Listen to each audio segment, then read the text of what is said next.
Hello, this is Aaron Gray, and this is a lesson on correlation and regression from probability and statistics. Well, we've already discussed situations in which one quantitative variable is examined. Quantitative variables are variables that can be measured or can be counted.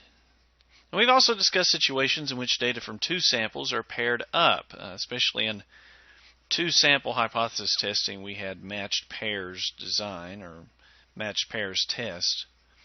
Well, now we'll focus on situations in which two quantitative variables are paired up and an association between them is examined. Now, this results in bivariate data, bi being two and variate talking about variables. So data is paired up in bivariate data, and the explanatory variable, also known as the predictor variable or independent variable, will be denoted with an X. So explanatory has an X. And the response variable is also known as the dependent variable. That'll be denoted with a Y. So we have X's and Y's, just like you're used to seeing back in algebra class. And a great part of this material will harken back to what you've seen back in Algebra 1 or a learning support or developmental course. So here's a running example that we'll use throughout the lesson. Basically, that means that we'll talk about the example and then go on a rabbit trail about something in particular and go back and work on the example again. Listed below are altitudes in thousands of feet and outside air temperatures in degrees Fahrenheit recorded by Triola during a flight from New Orleans to Atlanta. So I have a sample of altitudes and I have a sample of temperatures, and they're paired up. The altitude of 10,000 feet would go along with the temperature of 37 degrees Fahrenheit, for example. So let's designate the explanatory variable and the response variable. We'll designate an X and a Y.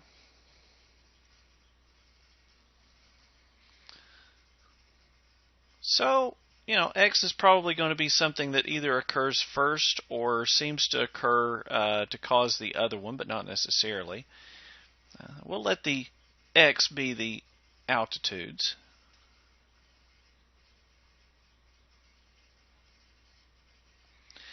And so Y would be the other one. That'll be the temperature. Temperature. And now we have an X and a Y.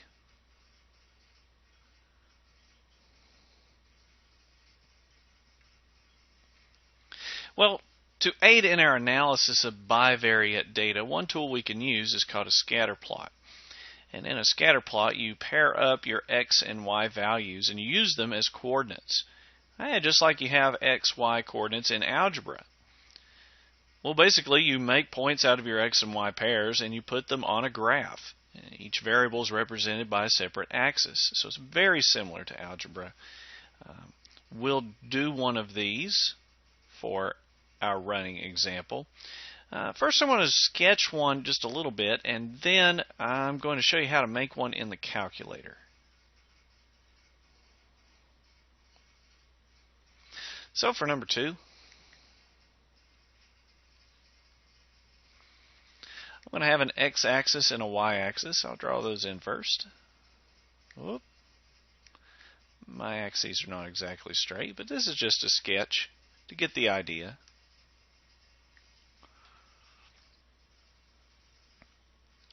So my first point will be 3, 57, and I'll just do my best to eyeball that. We'll call it up here. Again, this is a sketch, so it's not so bad to be off a little. This is 3, 57. All right, next point, 10, 37. So 10, 37, we'll call that about right here.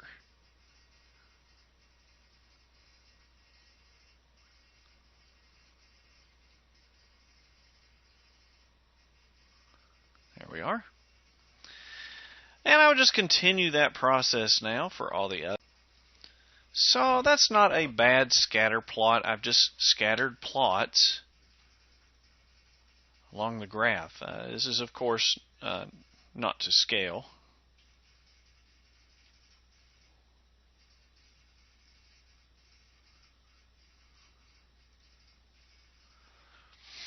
So there are my scattered plots as a sketch.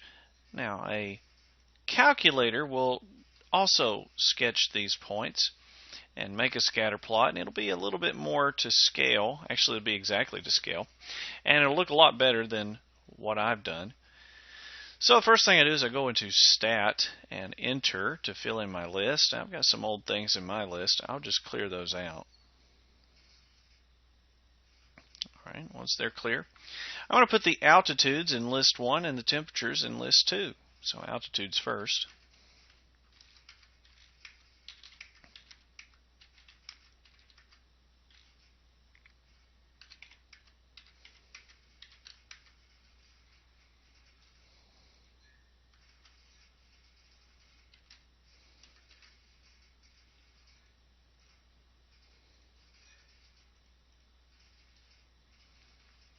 And you'll notice that I have the same number of things in both lists, and that's the way it should be. They are matched after all.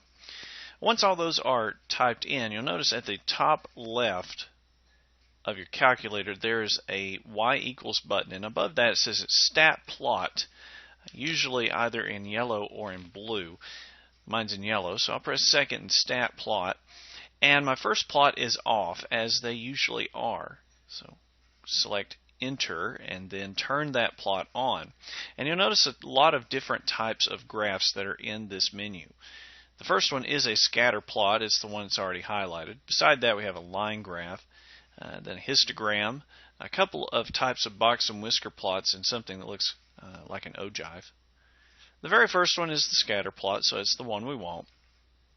Then the X list, well, our X's, the altitudes, are in list 1.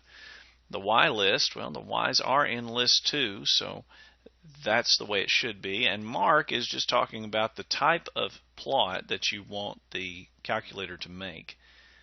And the first one's just fine. Once the stat plot is on, which we've done, you want to press the graph button at the top right of the calculator. And if you're like me, you don't really see anything. Yeah, well, if you press the button in the middle at the top of your calculator, Zoom, you have some zoom options. The one I want is Zoom Stat, that's number 9. And if I do that, the calculator fits the window to what I'm trying to look at. That's my scatter plot. If you take a look back at the scatter plot I drew, whoop, there it is. I did okay, but the one on the calculator is to scale and is a little neater to look at.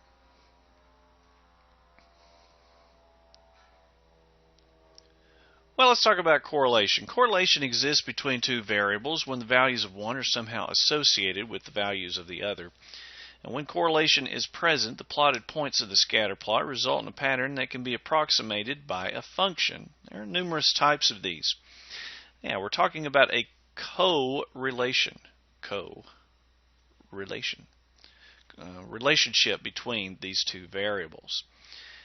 Back when I was a kid, I really liked to play connect the dots. If you gave me a bunch of dots, I could connect them, and I loved doing it. Well, here we've got a bunch of dots on a scatter plot. And what we're going to try to do is connect the dots, but with math. Yeah, with a function of some type. Now, there's a number of ways we can try to do that. One is through using a quadratic function. It's a parabola. Another is a logarithmic function, uses natural log.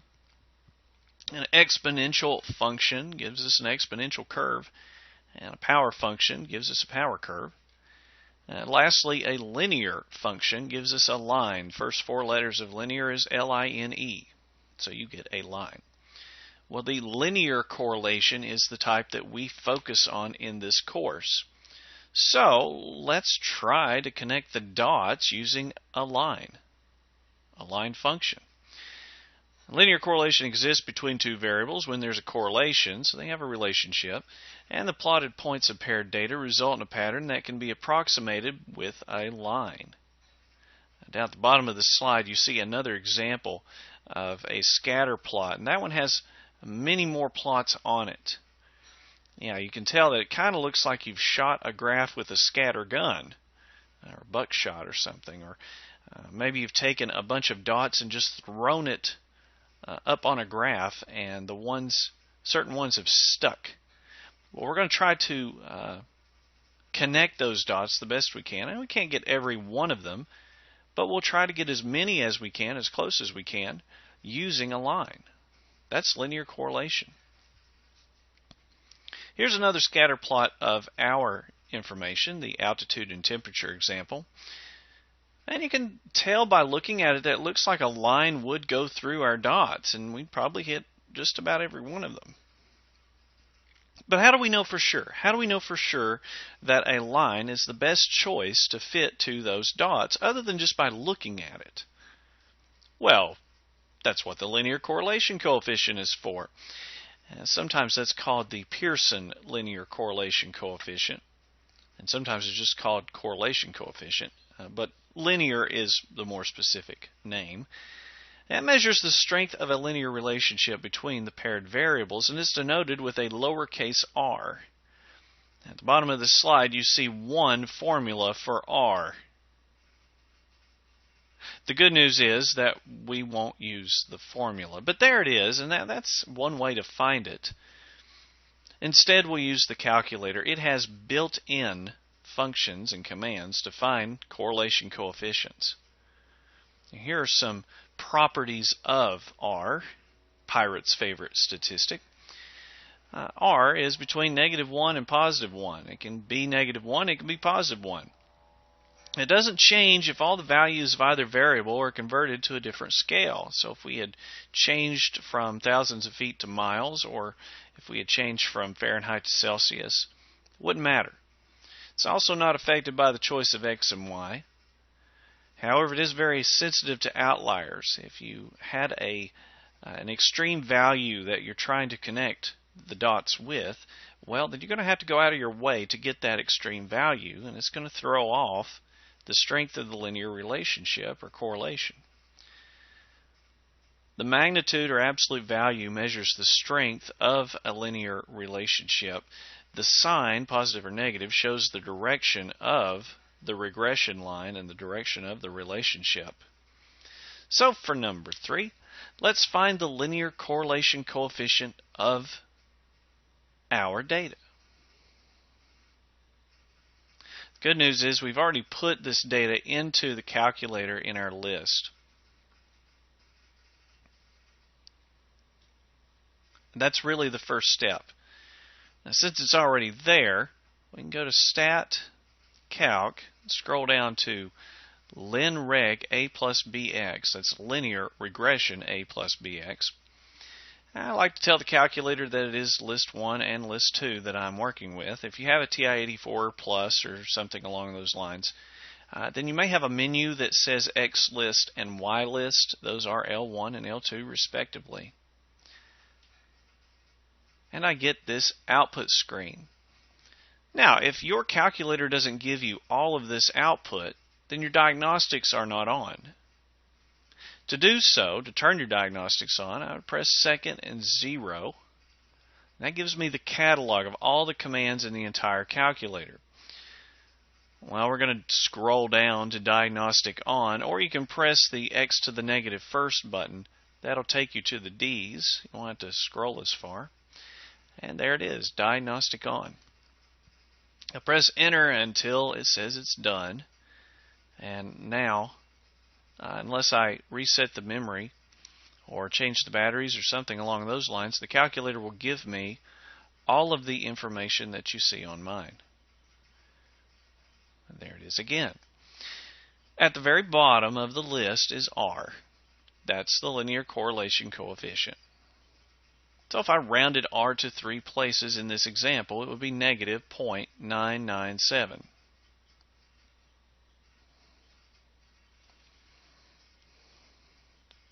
Number 3. R is approximately negative 0.997.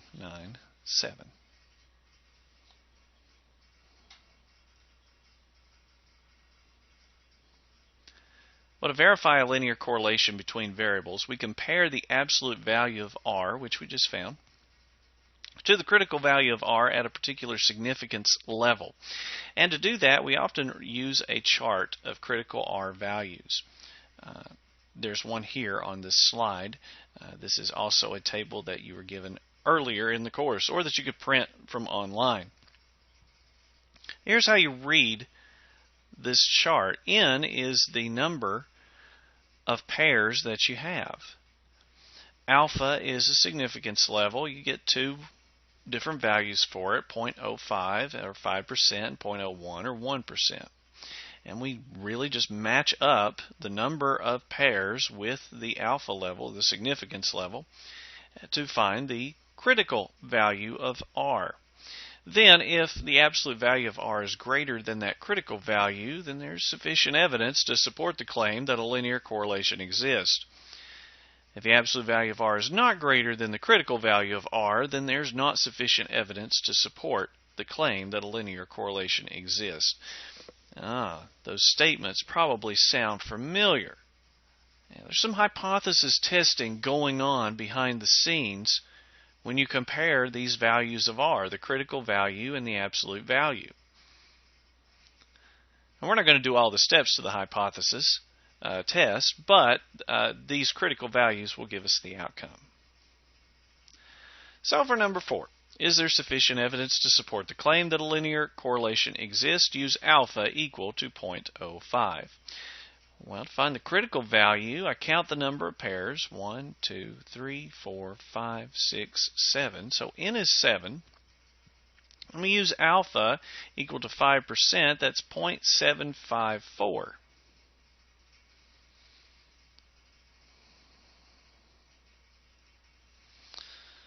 So for number 4, R sub C, that's R critical, is 0.754.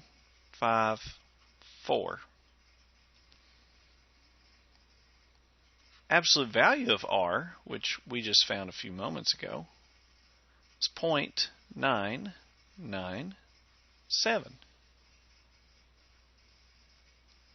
So which is bigger, R sub C or the absolute value of R? The absolute value of R is certainly bigger. So according to our test, there is enough evidence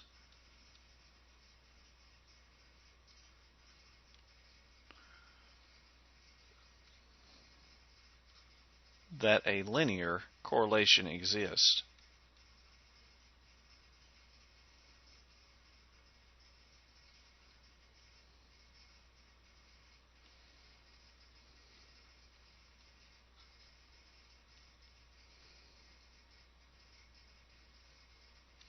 There we are. So there is linear correlation between these two variables, the altitudes and the temperatures. Well, here's a few words about correlation versus causation. There's a big difference between the two. Correlation happens when things happen with a relationship. Maybe they happen at the same time, maybe they happen one right after the other. Causation is when one event causes or influences the other one. And correlation does not imply causation. So beware. Beware the lucky shirt phenomenon. Oh, what is that? Well, the lucky shirt phenomenon happens when, well, let's say you're taking a statistics test. So you study, you do the homework, you do the quizzes, you do the labs, you put the time in, and then the day of the test, you wear your lucky green shirt. You take the test, and you do extremely well. It's the best math test you've ever had. All right, well, next month when you have another statistics test, you decide, well, it was really just the shirt. I'm not really going to study this time or do the homework or any of that stuff. I'll just be sure to wear my lucky green shirt, and I'll be just fine. Well, that's correlation versus causation. The correlation is that you wore a certain shirt when you did well on the test, but there is not a causation going on. It's not a causal relationship. So just because two things seem to happen at the same time or seem to be related does not mean that one causes the other. There's an interesting website that illustrates this point. It's called Spurious Correlations. And it has a number of correlations that go together, but one doesn't really cause the other one. For example, a number of people who drowned by falling into a pool correlates with films Nicolas Cage appeared in. Other things. The divorce rate in Maine correlates with the per capita consumption of margarine. Yeah, there's a very strong correlation between the two. R is 0.993 approximately. But that doesn't mean that one causes the other. There's a number of different correlations on this website that illustrate that. You can even go in and make your own.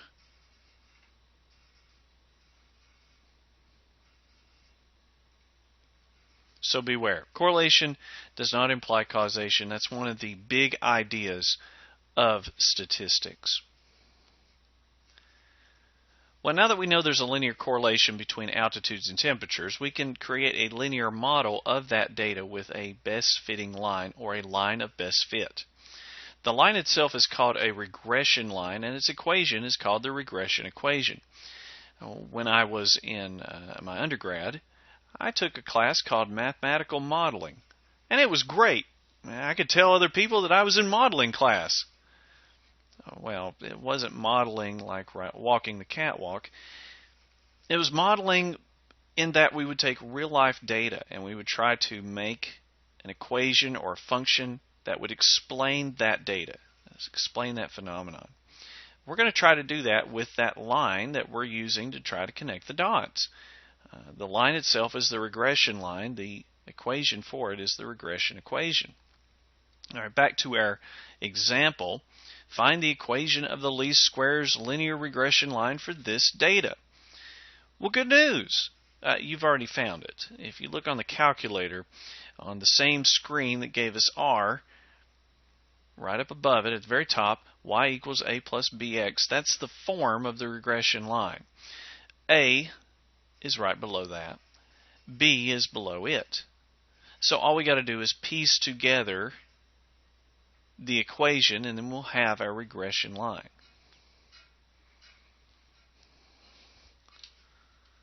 So for number 5,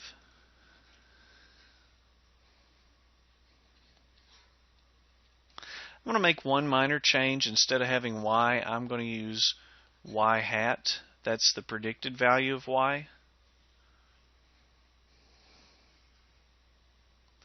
Equals 72.498.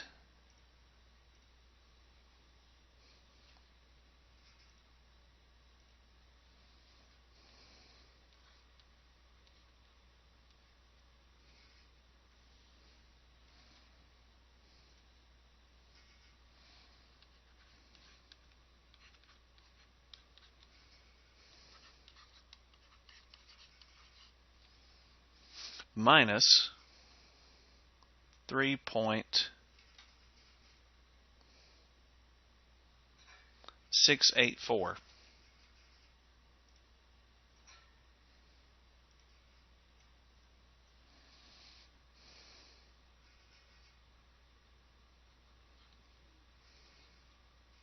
X. Don't forget the X. In my calculator, notice that the form of the line has an X after B, so B gets an X after it. That's my regression line.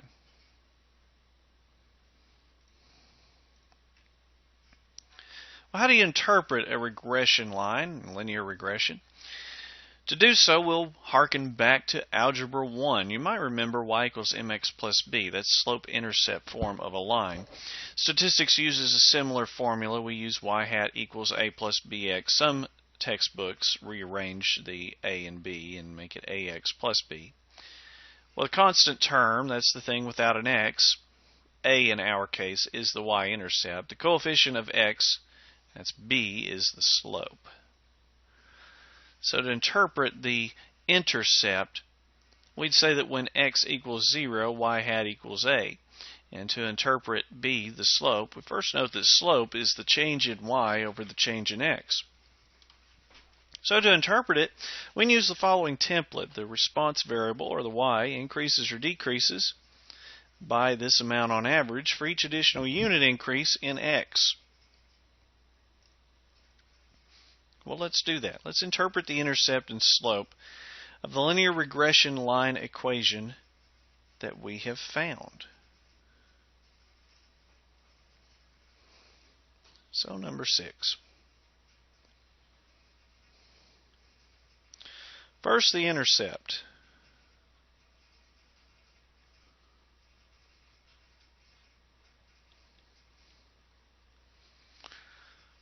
All right, when x equals 0, y hat equals 72.498.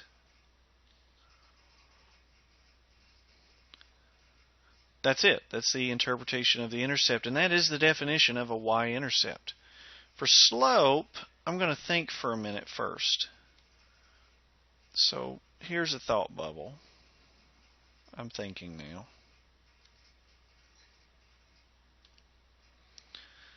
Slope is rise over run. Well, my slope in this case is negative 3.684. If I made that over 1, that doesn't change the value. It's still the same number. Well, the top part of that would be my change, or delta y. The bottom would be my change, or delta x.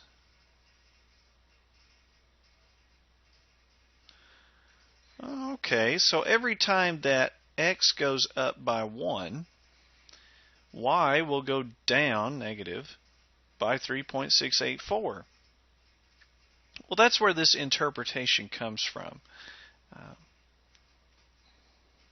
If we go back to the template, the y value,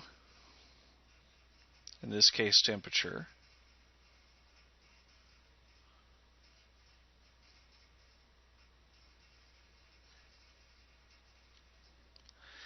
would decrease because it's negative.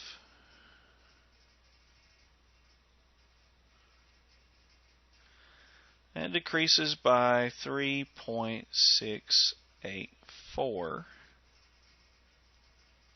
on average.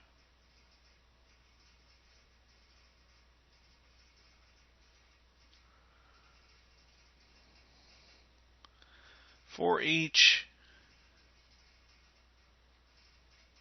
additional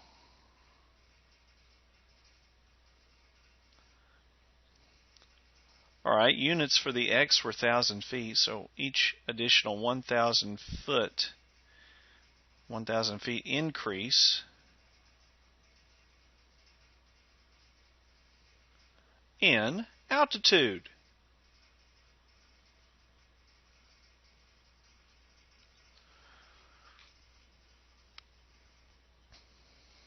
That's my interpretation.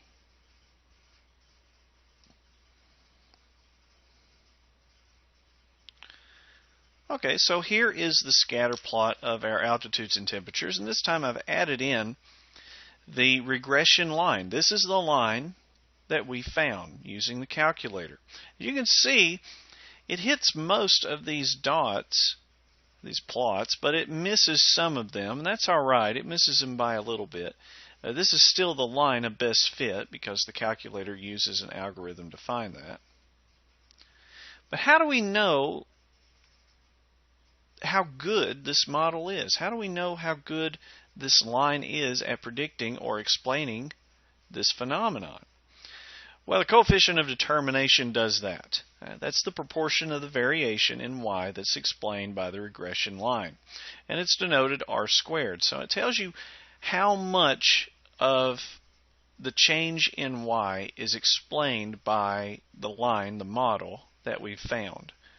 And it tells us how good the linear model is. The closer that is to 1 or 100%, the better the model. Well, to interpret it, we say something like this. Approximately this percent of the observed variation in y is explained by its linear association with x. Here's an example. Same material. Find and interpret the coefficient of determination for the linear regression line that we have already found. Well, the good news is we've already found the coefficient of determination. If you look in your calculator, r squared is right above r. And r squared is literally r times r squared. It's 0.994 for our example.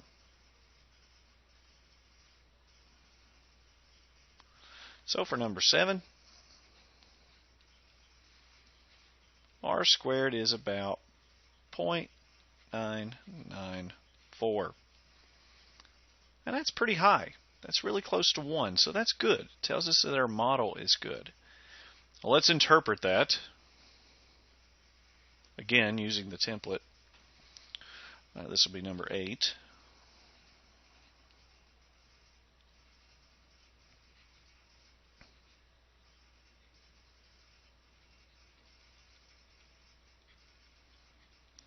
So I change r squared to a percentage and get approximately 99.4%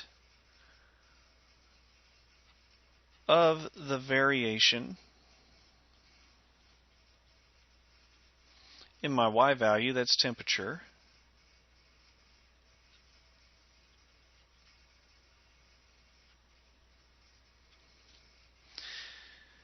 is explained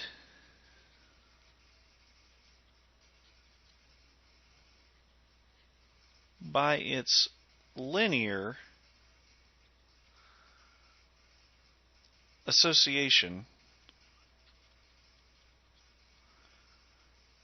with the x variable altitude in this particular set of data.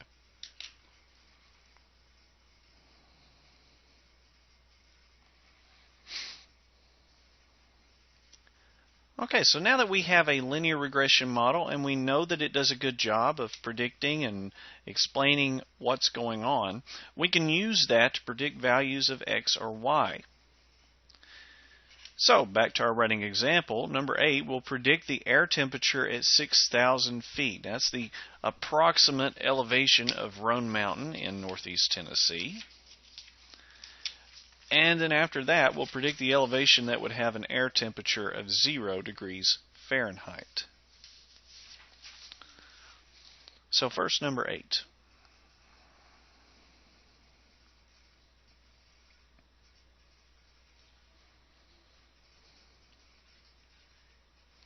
In number 8, we're given the elevation, and we're going to use that to predict the temperature. Well, my altitude, or elevation, is x. So I'll take my regression line. I want to rewrite that. Oops.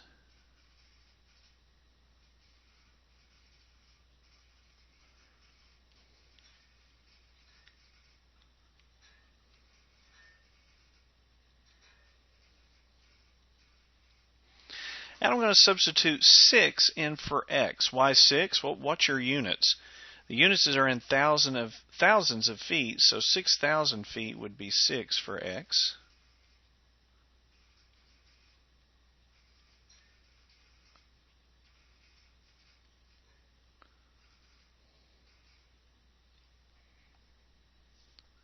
Well, my calculator will take care of this calculation.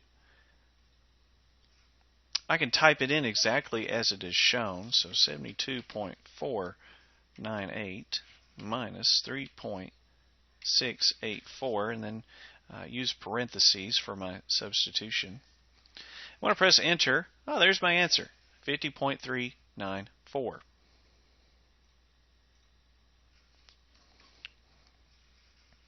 So my prediction at 6,000 feet is 50.394. 0.394 units degrees Fahrenheit. That's the prediction on this flight. So when the plane was at 6,000 feet, temperature outside was about 50.394 degrees. Now for number 9, we predict the elevation that would have an air temperature of 0 degrees Fahrenheit. Well, this time we're given the temperature, and temperature is y. So we'll substitute 0 in for y and use that to solve for x.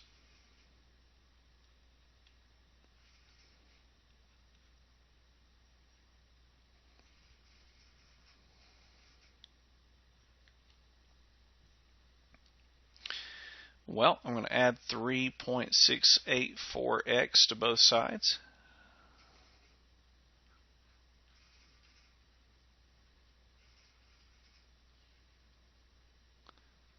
Gives me 3.684x equal to 72.498. I'm not solving for 3.684x, I'm solving for x. So divide 3.684 on both sides.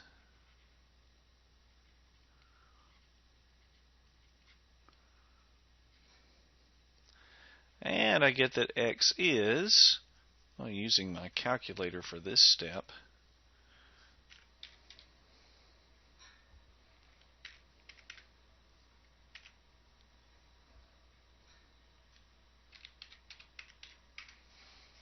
okay, I round that to 3 places, 19.679.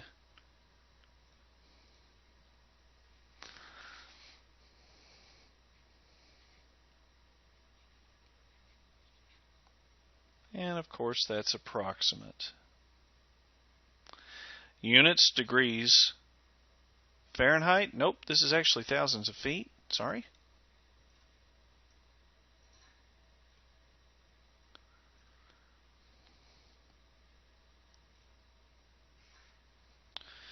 So units, it's actually 19.679 thousand feet.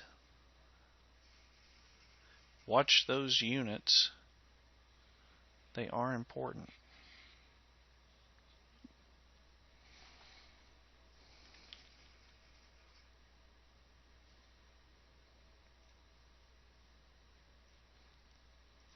Well, now that we're predicting, let's talk about interpolation versus extrapolation. You should only make predictions that are within the scope of the available sample data. That's known as interpolation. If you make predictions outside the scope of the available sample data, that's extrapolation. You go a little extra. And that's dangerous in terms of accuracy. Our model is built for the sample data. So if we go outside of that, our model may break down. It's not really built for that. So here's number 10. Should we try to predict the air temperature at 1,000,000 feet? In thousands of feet, that would be 1,000 feet. And the answer is no. 1,000 is way bigger than even our biggest altitude, 33,000 feet. 1,000,000 is way more than that. That wouldn't be a good idea. That would be extrapolation. So for number 10, that's a no.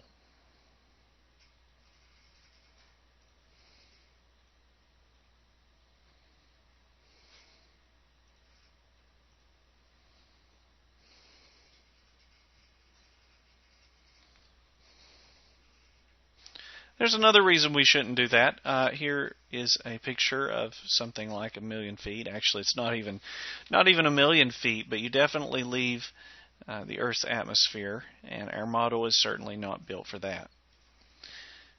Well, what if there is no evidence of correlation? We'll talk about that in the next video.